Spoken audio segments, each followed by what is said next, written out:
Feathertop, a Moralized Legend, by Nathaniel Hawthorne. Dickon, cried Mother Rigby, a coal for my pipe. And the pipe was in the old woman's mouth when she said these words. She had thrust it there after filling it with tobacco, but without stooping to light it at the hearth, where indeed there was no sign of a fire having been kindled that morning. At once, however, as soon as the order was given, there was an intense red glow out of the bowl of the pipe, and a whiff of smoke came from Mother Rigby's lips. Whence the coal came, and how brought there by an unseen hand, I have never been able to discover. "Good," said Mother Rigby, with a nod of her head. "Thank you, Dickon. And now for making this scarecrow. Be within call, Dickon, in case I need you again." The good woman had risen thus early, for as yet it was scarcely sunrise, in order to set about making a scarecrow, which she intended to put in the middle of her corn patch.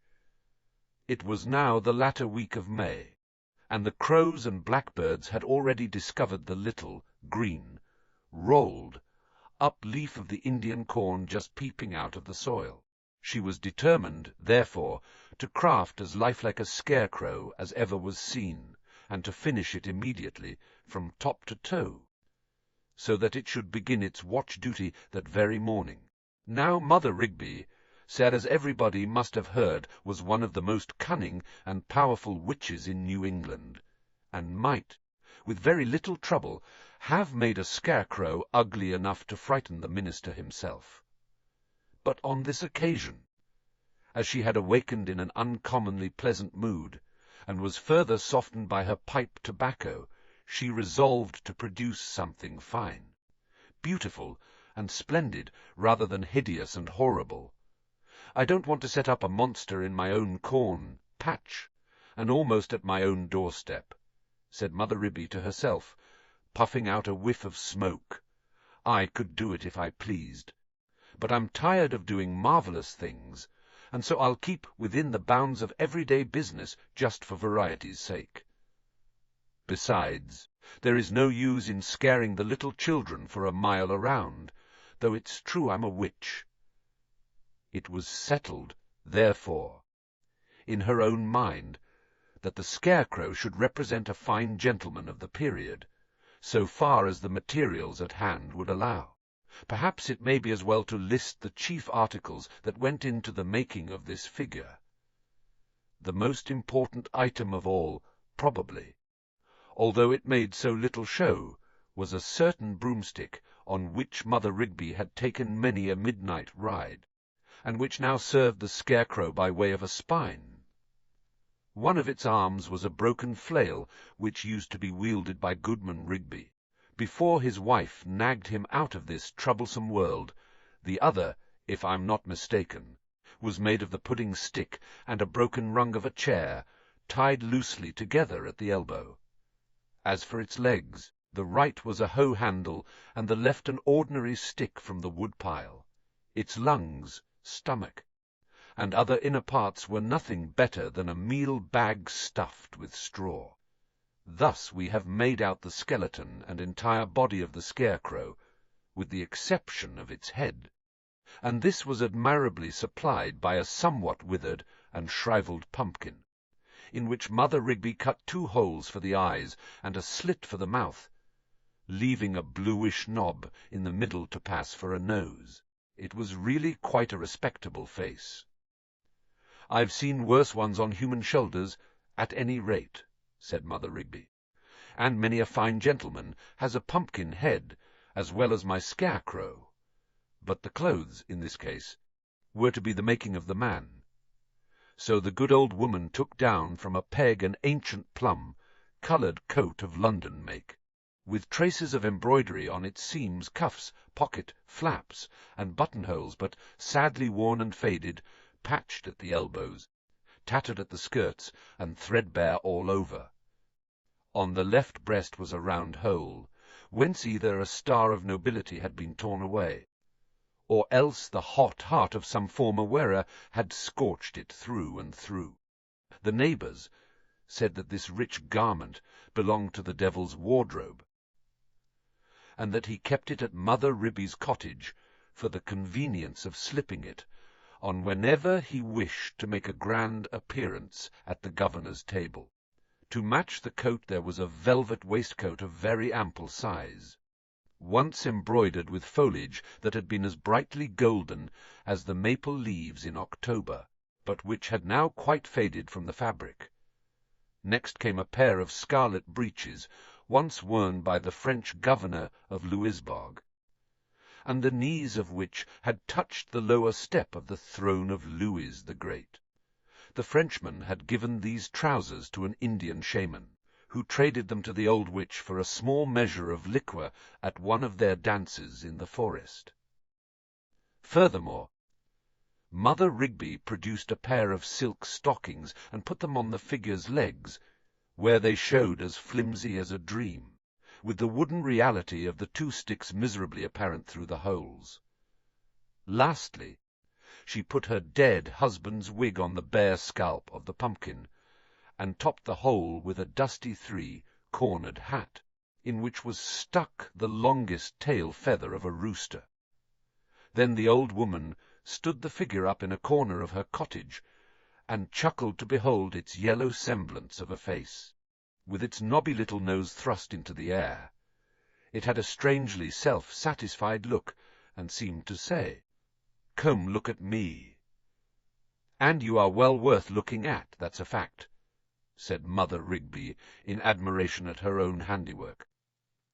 "I've made many a puppet since I've been a witch, but I think this is the finest of them all. It's almost too good for a scarecrow, and, by the way, I'll just fill a fresh pipe of tobacco, and then take him out to the corn patch." While filling her pipe, the old woman continued to gaze with almost motherly affection at the figure in the corner. To tell the truth, whether it were chance, or skill, or downright witchcraft, there was something wonderfully human in this ridiculous shape, dressed in its tattered finery, and as for the face, it appeared to shrivel its yellow surface into a grin, a funny kind of expression between scorn and merriment, as if it understood itself to be jeer on mankind. The more Mother Rigby looked, the better she was pleased. "Dickon," cried she sharply, "another coal for my pipe." Hardly had she spoken than, just as before, there was a red, glowing coal on the top of the tobacco. She drew in a long whiff, and puffed it forth again into the beam of morning sunshine which struggled through the one dusty pane of her cottage window. Mother Rigby always liked to flavour her pipe with a coal of fire from the particular chimney corner whence this had been brought. But where the chimney corner might be, or who brought the coal from it, beyond that the invisible messenger seemed to answer to the name of Dickon, I cannot tell. That puppet yonder, thought Mother Rigby, still with her eyes fixed on the scarecrow, is too good a piece of work to stand all summer in a corn patch, frightening away the crows and blackbirds. He's capable of better things. Why, I've danced with worse ones when partners happened to be scarce, at our witch meetings in the forest. What if I should let him take his chance among the other men of straw and empty fellows who go bustling about the world? The old witch took 3 or 4 more whiffs of her pipe, and smiled. "He'll meet plenty of his kind at every street corner," continued she. "Well, I didn't mean to dabble in witchcraft today, further than the lighting of my pipe, but a witch I am, and a witch I'm likely to be, and there's no use trying to avoid it. I'll make a man of my scarecrow, if only for the joke's sake." While muttering these words, Mother Rigby took the pipe from her own mouth, and thrust it into the slit which stood for the same feature in the pumpkin face of the scarecrow. "Darling, puff," said she. "Puff away, my fine fellow. Your life depends on it." This was a strange command, undoubtedly, to be addressed to a mere thing of sticks, straw, and old clothes, with nothing better than a shrivelled pumpkin for a head, as we know to have been the scarecrow's case. Nevertheless, as we must carefully keep in mind, Mother Rigby was a witch of singular power and skill, and, holding this fact clearly before us, we shall see nothing beyond belief in the remarkable events of our story. Indeed, the great difficulty will be overcome at once, if we can only bring ourselves to accept that, as soon as the old woman bade him puff, there came a whiff of smoke from the Scarecrow's mouth. It was the very feeblest of whiffs, to be sure, but it was followed by another and another, each more definite than the one before. "Puff away, my pet!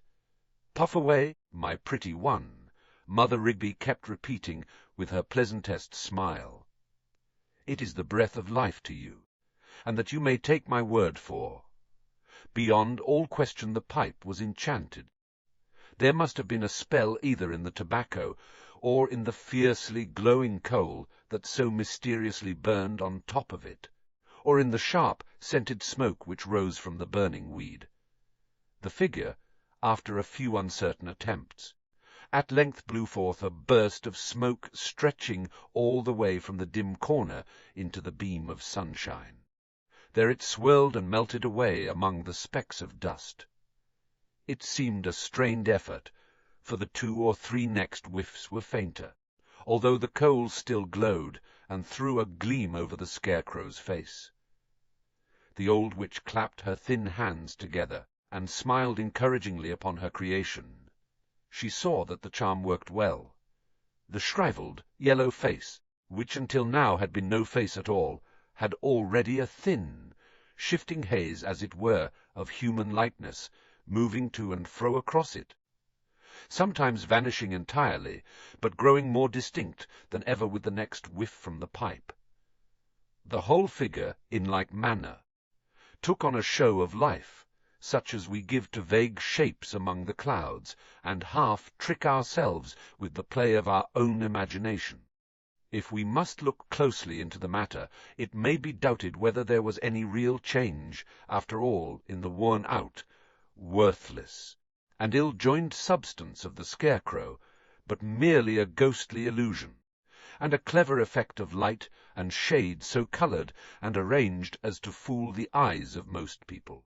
The miracles of witchcraft seem always to have had a very shallow cunning, and, at least, if the above explanation does not hit the truth of the process, I can suggest no better. "Well puffed, my pretty lad," still cried old Mother Rigby. "Comb another good strong whiff, and let it be with might and main. Puff for your life. I tell you, puff out of the very bottom of your heart, if any heart you have, or any bottom to it. Well done, again! You did suck in that mouthful as if for the pure love of it." And then the witch beckoned to the Scarecrow, throwing so much magnetic force into her gesture that it seemed as if it must surely be obeyed, like the mystic pull of the lodestone when it calls the iron. "Why do you lurk in the corner, lazy one?" said she. "Step forth. You have the world before you. You, upon my word, if the tale were not one which I heard on my grandmother's knee, and which had earned its place among believable things, before my childish judgment could weigh its likelihood, I question whether I should have the nerve to tell it now." In obedience to Mother Rigby's word, and stretching out its arm as if to reach her outstretched hand, the figure made a step forward. A kind of hitch and jerk, however, rather than a step, then wobbled and almost lost its balance. What could the witch expect? It was nothing, after all, but a Scarecrow stuck upon 2 sticks. But the strong-willed old hag scowled and beckoned, and flung the energy of her purpose so forcefully at this poor mix of rotten wood, mouldy straw, and ragged garments, that it was compelled to show itself a man, despite the reality of things. So it stepped into the beam of sunshine. There it stood, poor devil of a device that it was, with only the thinnest cloak of human likeness about it, through which was plain the stiff, rickety, mismatched, faded, tattered, good-for-nothing patchwork of its substance, ready to collapse in a heap upon the floor, as aware of its own unworthiness to stand upright. Shall I confess the truth? At this point of its coming to life, the Scarecrow reminds me of some of the half-hearted and failed characters made of mixed materials, used for the 1000th time, and never worth using, with which storytellers and myself, no doubt, among them, have so overfilled the world of fiction.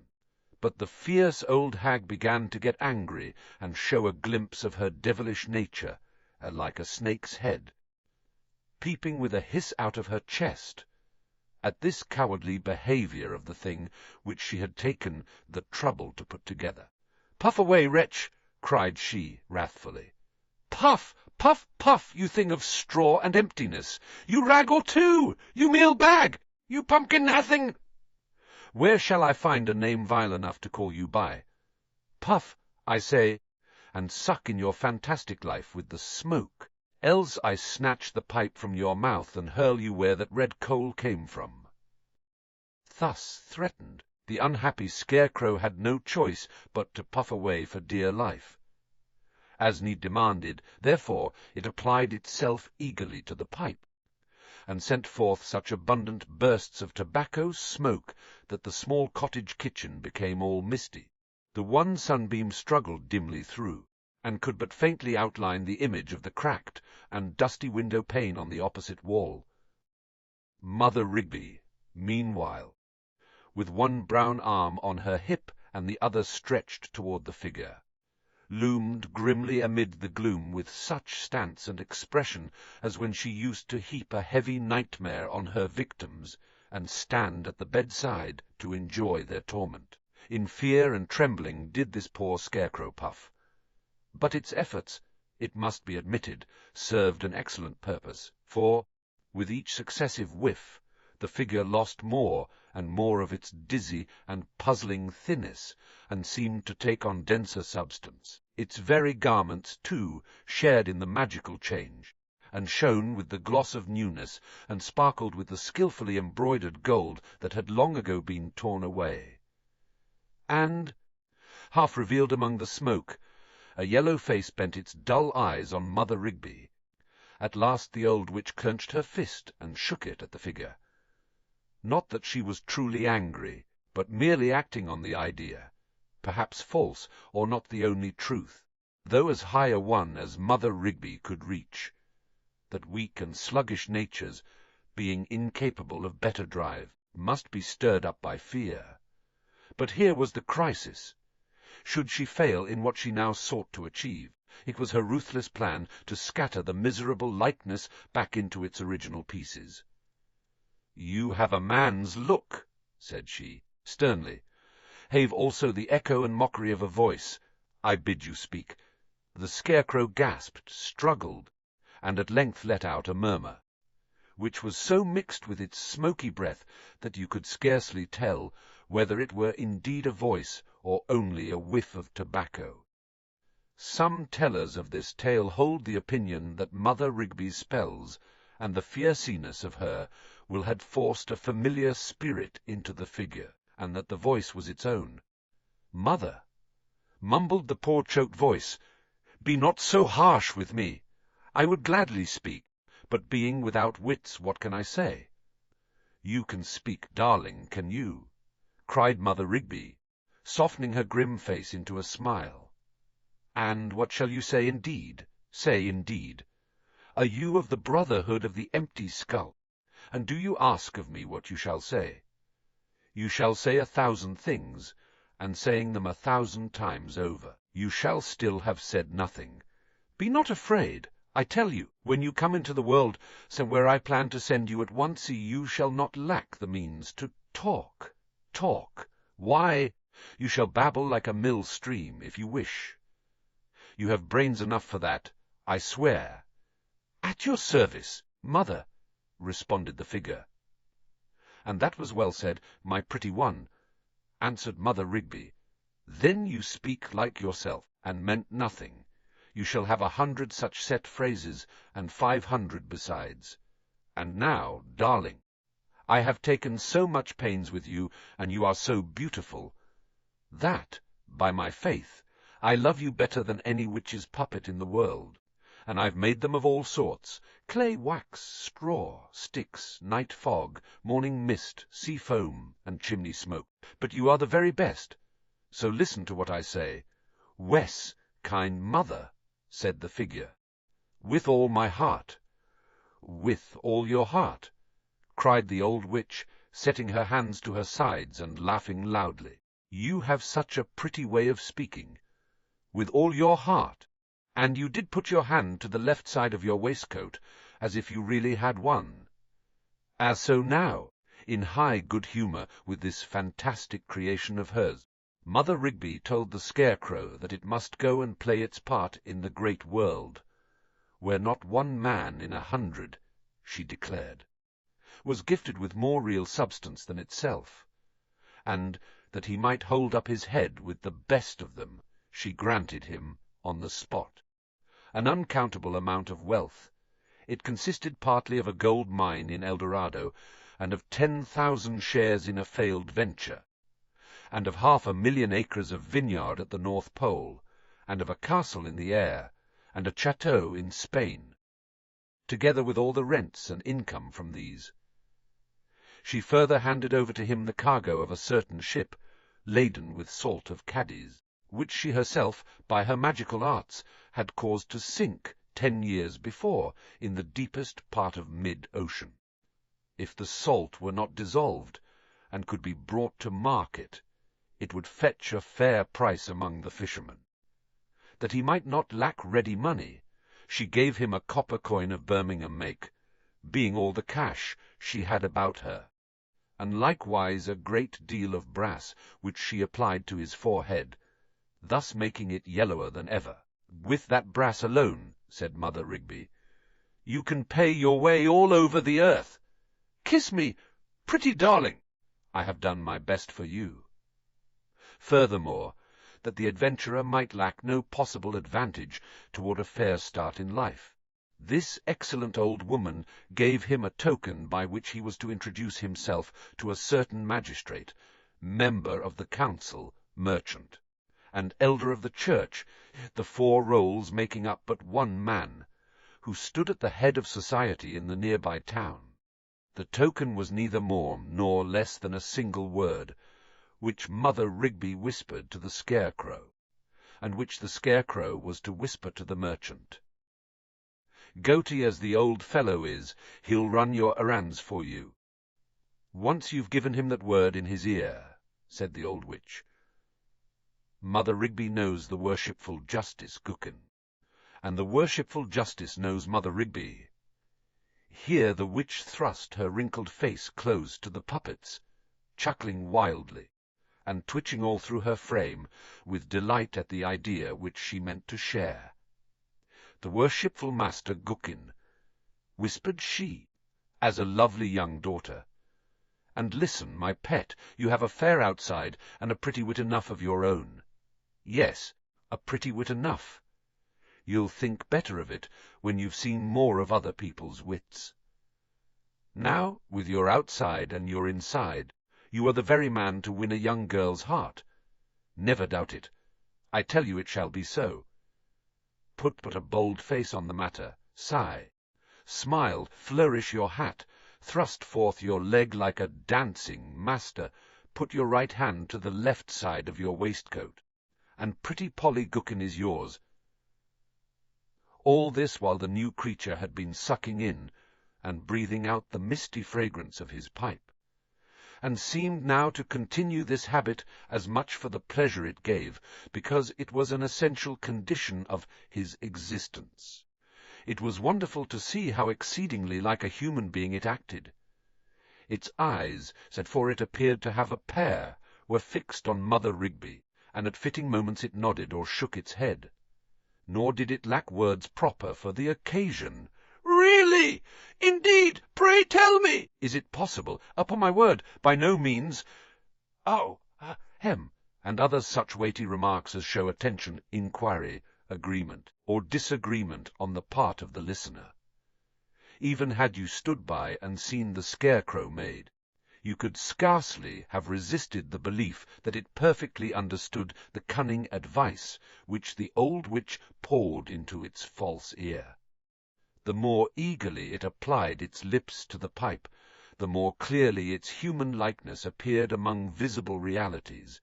The wiser grew its expression, the more lifelike its gestures and movements, and the more plainly audible its voice. Its garments, too, glistened so much the brighter with an unreal magnificence. The very pipe, in which burned the spell of all this wonderwork, ceased to look like a smoke, blackened clay stump, and became a fine pipe with a painted bowl and amber mouthpiece. It might be feared, however, that as the life of the illusion seemed tied to the vapour of the pipe, it would end at the same time as the tobacco turned to ashes. But the old woman foresaw the difficulty. "Hold the pipe, my precious one," said she, "while I fill it for you again." It was sad to see how the fine gentleman began to fade back into a scarecrow, while Mother Rigby shook the ashes out of the pipe and went to refill it from her tobacco box. "Dickon," cried she in her high, sharp tone, "another coal for this pipe." And no sooner said than the bright red speck of fire was glowing within the pipe bowl, and the scarecrow, without waiting for the witch's command, applied the tube to his lips and drew in a few short, shaky whiffs, which soon, however, became steady and even. "No, my own heart's darling," said Mother Rigby, "whatever may happen to you, you must stick to your pipe. Your life is in it, and that at least you know well, if you know nothing else. Stick to your pipe, I say. Smoke, puff, blow your cloud, and tell the people, if any question be asked, that it is for your health, and that so the doctor orders you to do.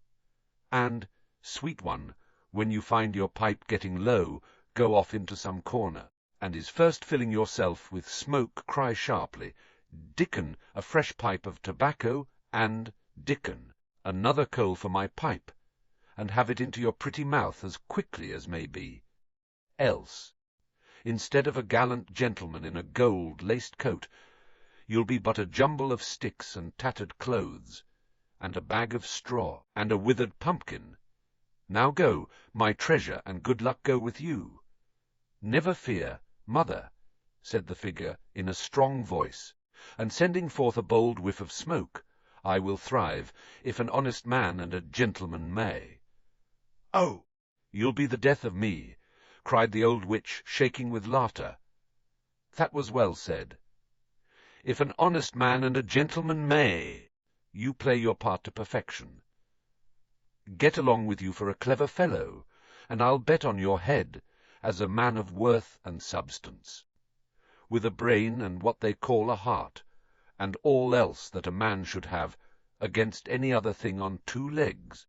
I hold myself a better witch than yesterday for your sake. Did I not make you? And I defy any witch in New England to make such another. Here, take my staff along with you." The staff, though it was but a plain acorn stick, at once took the look of a gold-headed cane.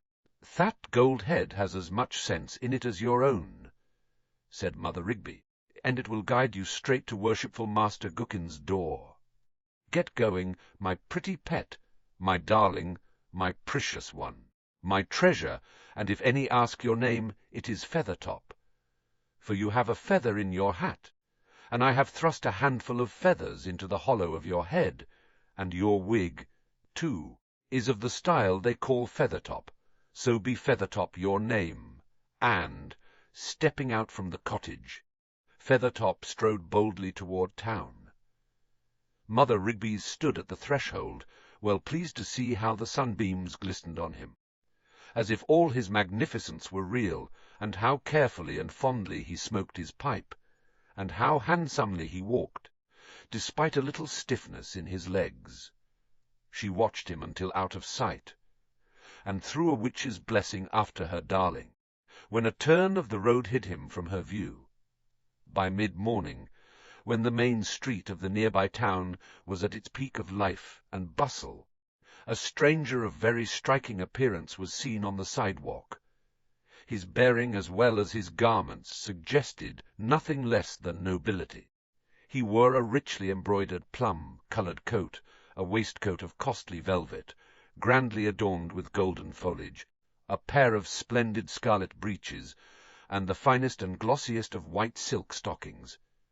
His head was covered with a wig, so neatly powdered and arranged that it would have been a crime to cover it with a hat, which therefore and it was a gold-laced hat, set off with a snowy feather he carried beneath his arm. On the breast of his coat shone a star. He handled his gold-headed cane with an airy grace, typical of the fine gentleman of the time, and, to give the highest possible finish to his outfit, he had lace ruffles at his wrist, of a most delicate fineness, clearly showing how idle and noble must be the hands which they half hid. It was a notable feature of this brilliant figure that he held in his left hand a curious kind of pipe, with an exquisitely painted bowl and an amber mouthpiece. This he applied to his lips as often as every 5 or 6 steps, and inhaled a deep whiff of smoke, which, after being held a moment in his lungs, might be seen to curl gracefully from his mouth and nostrils. As might be expected, the street was all abuzz to find out the stranger's name. "'Tis some great nobleman, no doubt," said one of the townspeople. "Do you see the star at his breast?" "No, it is too bright to be seen," said another. "Wes, he must surely be a nobleman, as you say. But by what means, do you think, can his lordship have journeyed here? There has been no ship from the old country for a month past, and if he has come overland from the south, where are his attendants and carriage?" "He needs no carriage to show his rank," remarked a third. "If he came among us in rags, nobility would shine through a hole in his elbow. I never saw such dignity of manner. He has the old Norman blood in his veins. I'd wager I rather take him to be a Dutchman, or one of your high Germans," said another citizen. "The men of those countries always have the pipe at their mouths." "And so does a Turk," answered his companion. "But, in my view, this stranger has been raised at the French court, and has there learned politeness and grace of manner, which none understand so well as the nobility of France. That walk now, a common onlooker might call it stiff. He might call it a hitch and jerk, but to my eye it has an unspeakable majesty, and must have been gained by constant study of the ways of the Grand Monarch. The stranger's character and purpose are clear enough. He is a French ambassador come to deal with our leaders about the handover of Canada." "More likely a Spaniard," said another, "and hence his yellow complexion, or, most likely, he is from Havana or some port on the Spanish coast, and comes to look into the piracies which our government is thought to overlook. Those settlers in Peru and Mexico have skins as yellow as the gold they dig from their mines." "Yellow or not," cried a lady, "he is a beautiful man, so tall, so slender, such a fine, noble face with so well-shaped a nose, and all that delicacy of expression about the mouth. And bless me, how bright his star is! It positively shoots out flames. So do your eyes, fair lady," said the stranger, with a bow and a flourish of his pipe, for he was just passing at that moment. "Upon my honour, they have quite dazzled me." "Was ever so original and charming a compliment," murmured the lady, in a thrill of delight. Amid the general admiration stirred by the stranger's appearance, there were only 2 dissenting voices. One was that of an annoying dog, which, after sniffing at the heels of the glistening figure, put its tail between its legs and slunk into its master's backyard, letting out a dreadful howl. The other was a young child, who screamed at the top of his lungs and babbled some unclear nonsense about a pumpkin. Feathertop meanwhile continued his way along the street. Except for the few kind words to the lady, and now and then a slight tilt of the head in return for the deep bows of the onlookers, he seemed wholly absorbed in his pipe. There needed no other proof of his rank and importance than the perfect calm with which he carried himself, while the curiosity and admiration of the town swelled almost into a clamour around him. With a crowd gathering behind his steps, he finally reached the mansion of the worshipful Justice Gookin, entered the gate, climbed the steps of the front door, and knocked. In the moments before his knock was answered, the stranger was seen to shake the ashes out of his pipe. "What did he say in that sharp voice?" asked one of the onlookers. "No idea," answered his friend. "But the sun dazzles my eyes strangely. How dim and faded his lordship looks all of a sudden! Bless my wits! What is wrong with me?" "The wonder is," said the other, "that his pipe, which was out only a moment ago, should be all alight again, and with the reddest coal I ever saw. There is something mysterious about this stranger. What a whiff of smoke was that! Dim and faded, did you call him? Why, as he turns about, the star on his breast is all ablaze." "It is indeed," said his companion, "and it will nearly dazzle pretty Polly Gookin, whom I see peeping at it out of the chamber window." The door being now opened, Feathertop turned to the crowd, made a grand bend of his body, like a great man acknowledging the respect of the common folk, and vanished into the house. There was a mysterious kind of smile, if it might not better be called a grin or grimace, upon his face, but, of all the throng that saw him, not one seems to have had insight enough to detect the false nature of the stranger, except a little child and a stray dog. Our tale here loses some of its flow, and, skipping over the initial exchange between Feathertop and the merchant, goes in search of the pretty Polly Gookin. She was a young woman of a soft, round figure, with light hair and blue eyes, and a fair, rosy face, which seemed neither very sharp nor very simple. This young lady had caught a glimpse of the shining stranger while standing at the threshold, and had at once put on a laced cap, a string of beads, her finest scarf, and her stiffest damask skirt in preparation for the meeting. Hurrying from her room to the parlour, she had since been viewing herself in the large mirror and practising pretty poses.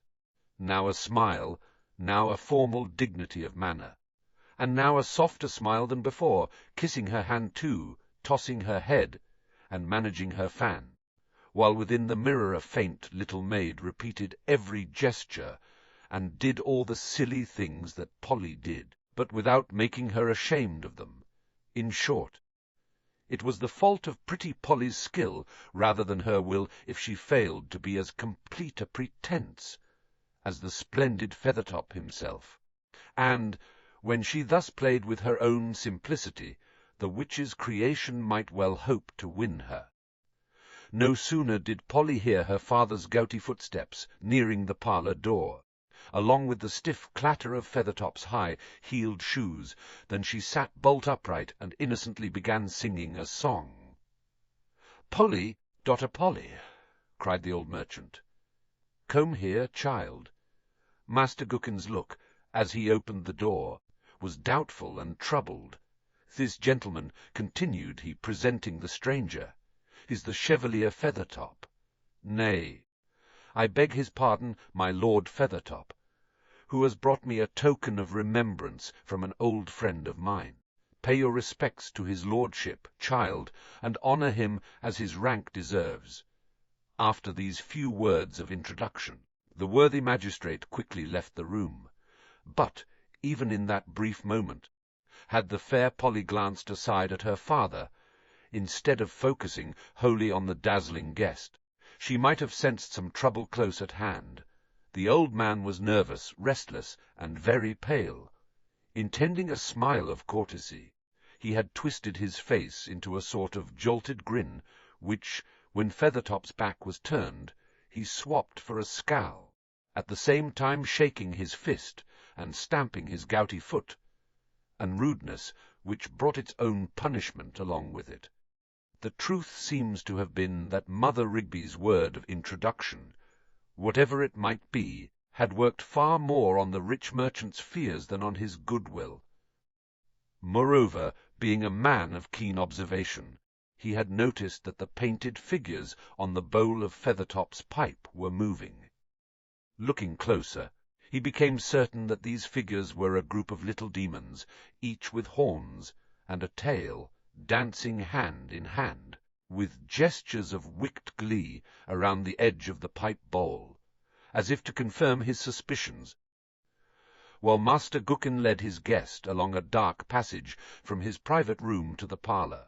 The star on Feathertop's breast had flashed real flames, and cast a flickering light upon the wall, the ceiling, and the floor, with such ominous signs showing on all sides. It is no surprise that the merchant should have felt he was handing his daughter over to a very questionable stranger. He cursed, in his private thoughts, the charming grace of Feathertop's manners, as this splendid figure bowed, smiled, put his hand on his heart, inhaled a long whiff from his pipe, and enriched the air with the smoky vapour of a fragrant and visible sigh. Gladly would poor Master Gookin have thrust his dangerous guest into the street, but there was a restraint and terror within him. This respectable old gentleman, we fear, at an earlier time in life, had made some promise or other to the evil power, and perhaps was now to fulfil it by the sacrifice of his daughter. It so happened that the parlour door was partly of glass, covered by a silk curtain, the folds of which hung a little unevenly. So strong was the merchant's desire to witness what would happen between the fair Polly and the gallant Feathertop that, after leaving the room, he could not help peeping through the gap in the curtain.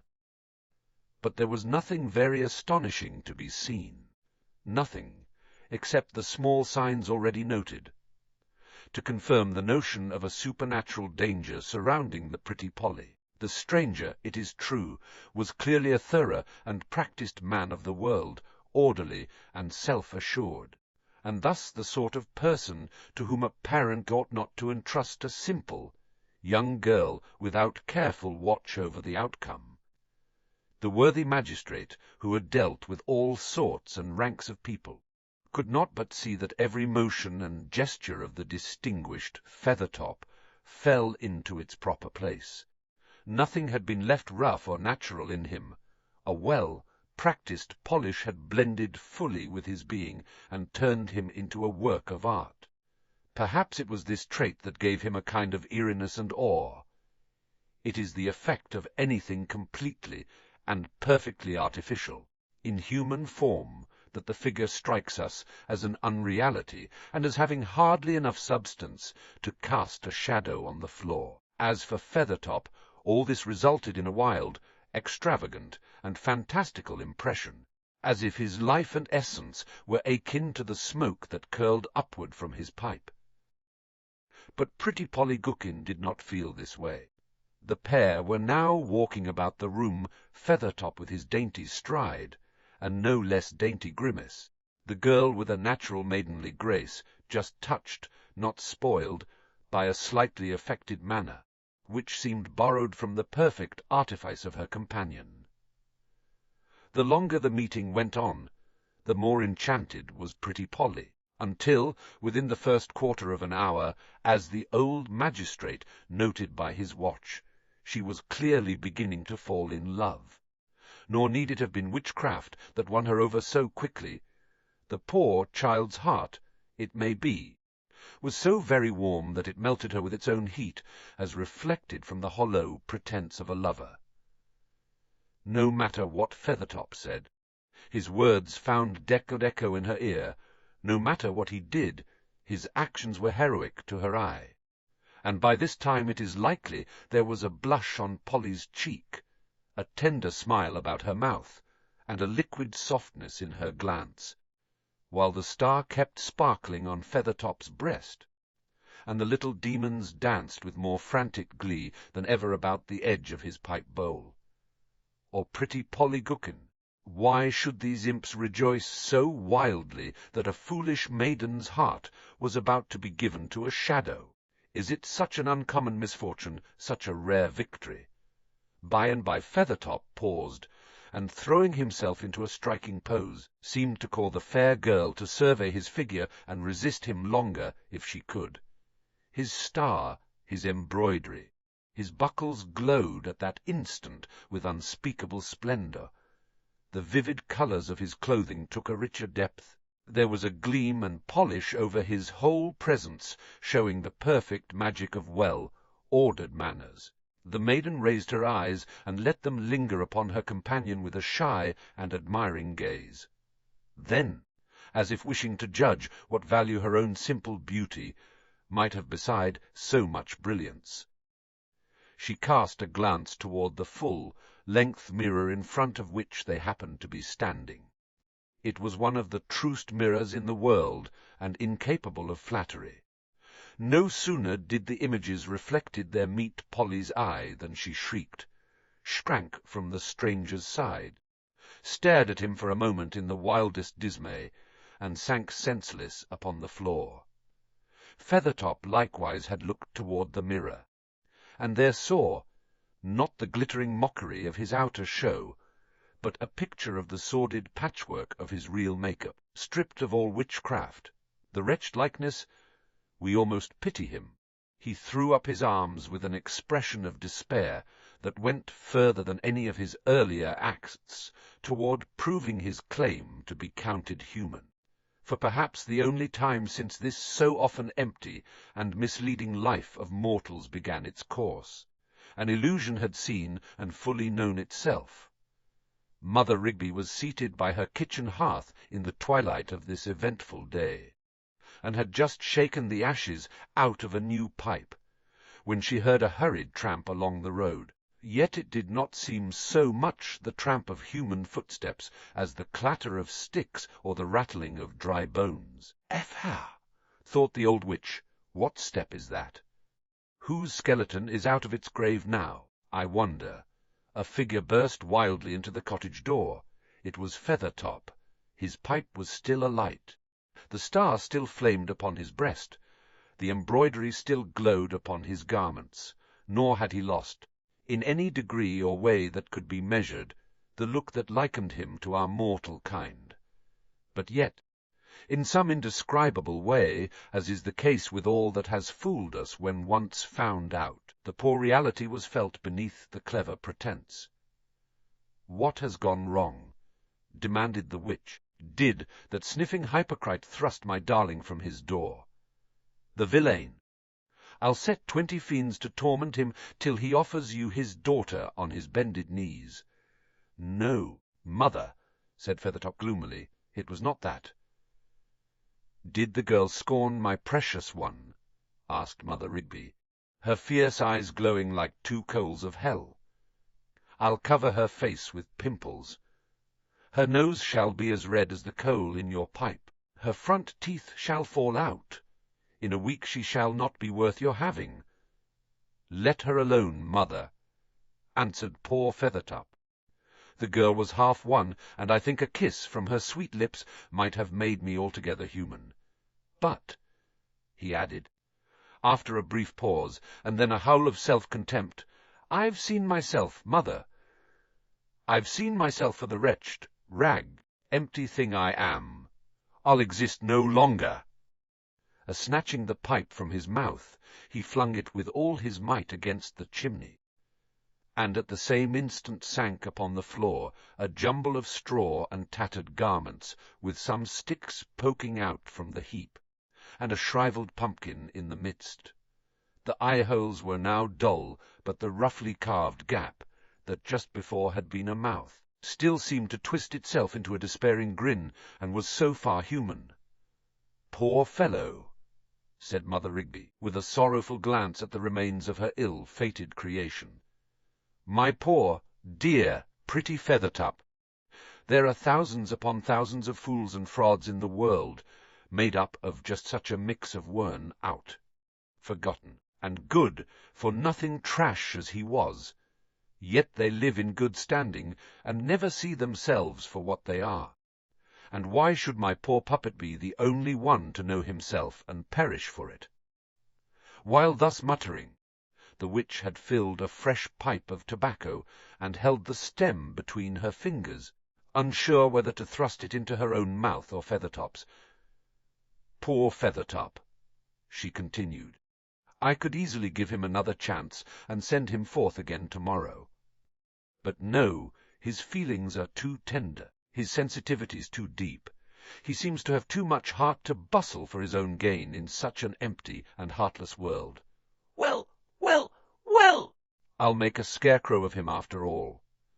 It's an innocent and useful calling, and will suit my darling well, and if each of his human brothers had as fitting a one, it would be the better for mankind.